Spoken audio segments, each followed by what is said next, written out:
한국도로교통공단 TBN 교통방송입니다.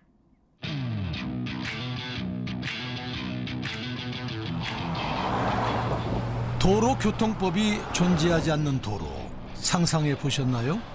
도로위는 그야말로 무법천지, 대혼란의 연속일 겁니다. 법에 따라 피해자는 보호와 피해 구제를 받고 가해자는 처벌을 받아 교통안전에 해가 되는 일을 다시는 못하게 하는 것. 이때 법조인의 역할이 매우 중요합니다.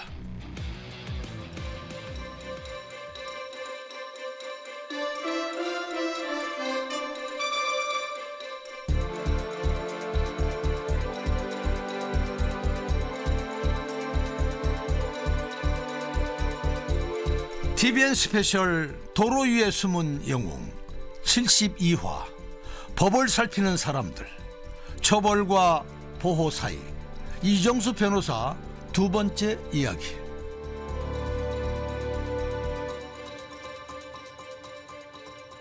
안녕하세요. 도로 위의 숨은 영웅 방송인 김성환입니다. 교통사고를 줄이기 위해 우리나라는 국가적 차원에서 오랜 시간 노력해왔습니다. 그 결과 1991년 13,000명이 넘던 교통사고 사망자 수가 2023년에 이르러 역대 최저인 2,500명대를 기록했습니다. 저희가 8, 90년대만 해도 2000년대 초반만 해도 뭐 약간 불명예를 날 정도로 상당히 안 좋았거든요. 블랙박스라는 내비게이션, 그리고 또 바닥에 이렇게 분홍색이나 초록색으로 하는 유도선 같은 게 이제 많이 보급이 되면서 사고가 상당 부분 줄었습니다. 대형 큰 사고, 접촉사고 이런 걸 떠나서 큰 사고는 많이 줄어서 사망자 수가 통계적으로 많이 10년대부터 20년대 사이 보면 감소하는 걸 볼 수 있습니다.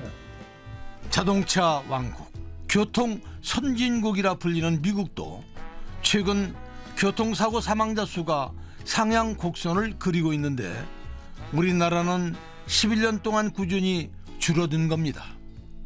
여기엔 도로교통법을 잘 적용해 피해 운전자를 보호하고 가해 운전자는 처벌을 해 사회의 경각심을 높인 법조계의 노력도 빼놓을 수 없을 겁니다. 이정수 변호사 역시 검사 시절부터 교통사고 사건에 큰 관심을 기울였습니다. 지금이야 CCTV와 블랙박스가 기본 증거 자료가 되지만 1990년대까지만 해도 사고의 원인과 책임 소재는 운전자 진술에 의존해야 했죠. 블랙박스가 나오기 이전에는 누가 신호를 위반했는지 참 판단하기가 어려웠습니다. 서로 내가 신호 준수했다라고 주장하는데 좌회전이고 끝물에 들어온 것 같고 서로 주장이 엄청 치열하게 다투집니다. 현장 검증한다고 해서 이게 명쾌하게 되지도 않습니다. 그래서 그 당시에 저희가 한 달에 형사부 검사가 한 달에 20-30건씩 기본 받습니다. 배당을. 그래서 처리를 해야 되는데 서로 부인 사건의 경우에 상당히 처리가 어렵습니다. 그리고 또 합의도 잘 안 되는 경우도 있고, 그래서 그때 그 관심 있게 그 보게 될 수밖에 없었습니다. 우리는 실무적으로 사건을 처리하기 때문에. 형사 재판에서 검사는 피해자 처지에서 사건을 바라보기 마련이지만 변수가 많은 교통사고에서 가해 운전자 역시 억울한 부분이 존재할 때가 있습니다.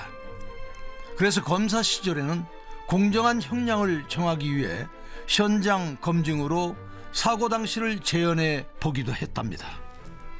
그 중에 한 사건이 무단횡단하던 사람을 이제 차량에 이제 부딪혀서 사고가 난 건데, 운전자는 억울하다. 야간에 저녁 어두운 시간에 갑자기 튀어나와서 볼 수가 없었던 그 좀 억울하다 그런 거였고, 피해자 쪽에서도 차가 전방 주시문을 다하지 않았다. 이렇게 해서 약간 좀 형량 정할 때 좀 애매한 상황이 벌어졌습니다. 그때 이제 무죄를 다투는 사건에서 사실 검사는 이제 유죄, 공소유죄를 해야 되는 입장이고, 그래서 저희가 현장 검증을 신청했어요. 검사 입장에서. 그래서 같은 시간대, 사고와 같은 시간대 한번 가서 판사님도 보시고 다 같이 봅시다. 몇 번 왔다 갔다 이제 비슷한 차량 높이의 차량으로 몇 번 왔다 갔다 하면서 피할 수 있었는지를 판사님도 오시고 다 보셔가지고 결국에는 그래도 판단이 좀 애매한다는 거에서 결국엔 선고유예로 끝났습니다. 운전자를 처벌하기 애매한 사건도 있는 반면 그 죄가 너무나 명확한 사건도 있습니다. 바로 음주운전. 오랫동안 술에 관대했던 우리 사회도 음주운전은 살인 행위나 다름없다는 인식이 확산되자 처벌 기준이 점차 강화됐습니다. 음주운전 사건의 경우 그런 경우죠. 입법 움직임이 이제 일어납니다. 시민들의 목소리가 커지면은 국회에서 일단 법률 개정으로 들어갑니다. 더 강하게 처벌할 거냐, 아니면 처벌 규정을 새로 만들 거냐. 이제 주무부서는 주로 이제 경찰청이죠. 거기서 어떤 입안을 하죠. 규정을 이렇게 만드는 게 좋겠습니다라고 해서 정부가 먼저 발의하는 경우도 있고 국회에서 시민들의 목소리를 듣고 바로 입안하는 경우도 있고 두 가지 트랙이 있습니다. 그런 자료를 다 해서 교통이 어떤 영향, 사회적 어떤 영향을 미치고 이걸 어떻게 하면은 사고가 줄고 그 나름대로 연구하는 부서가 있기 때문에 그쪽에서 주로 이제 제안도 하고 그렇게 됩니다. 음주운전 같이 이제 사회적으로 더 처벌을 해야 된다라는 시민 목소리가 커지면 이건 뭐 연구 쪽과 관계없이 바로 국회에서 입법을 통해서 더 법정형을 더 세게 처벌을 하는 게 됩니다.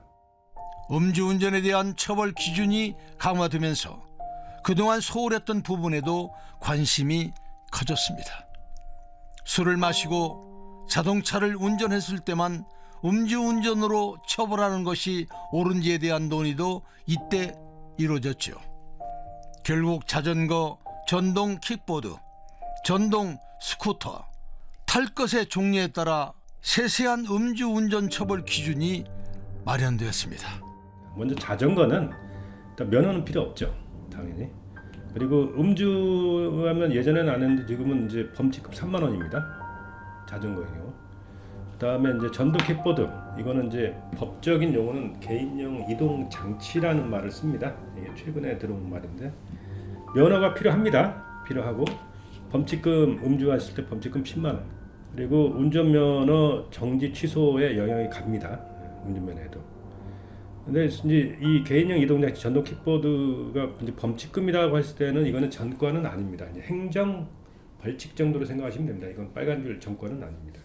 근데 문제가 이제 그 전동 킥보드 넘어선 것, 이른바 전동 스쿠터부터는 문제가 생깁니다. 이 전동 스쿠터부터는 오토바이에 준해서 생각하시면 편합니다. 작년 한 아이들 그룹의 멤버가 음주운전을 했을 때 탈 것의 종류가 킥보드냐 스쿠터냐 논란이 있었죠. 스쿠터는 킥보드에 비해 처벌이 무거운데 사안을 축소하려 했다는 의심을 사기도 했습니다. 이거는 이제 무게가 30kg 이상이거나 아니면 시속 25km 이상으로 쌩쌩 달린 것들은 다 이 전동 스쿠터 반열에 오릅니다. 이것들은 이제 좀 차원이 다릅니다. 이건 오토바이라고 보시면 됩니다. 그래서 음주했을 때 물론 면허도 필요하죠. 음주했을 때 벌금 징역형이 되어 있습니다. 그리고 운전면허 정지 취소는 당연히 영향을 갑니다. 그래서 전동 스쿠터 최근에 문제된 어느 연예인 분이 있었는데 이거 이제 문제가 이제 시속 25km 이상이었냐, 3km 이상이냐, 요걸 봐주셔야 됩니다. 우리 TVN 교통방송 청취자 중에는 버스나 택시를 모는 운전을 업으로 삼고 계신 분들도 많이 계실 겁니다. 만약 이분들이 업무 차량이 아닌 본인의 차로 음주운전을 하다가 적발되면 어떻게 될까요? 가령 이제 택시, 버스, 트럭 운전기사분이 자기 뭐 집에 있는 차를 운전하다가 음주운전하다 걸렸다 칩시다. 그러면은 택시나 버스 같은 경우는 좀 문제가 있습니다. 운전면허가 정지되더라도 그 기간만 지나면 택시나 버스를 운전할 수 있을까요?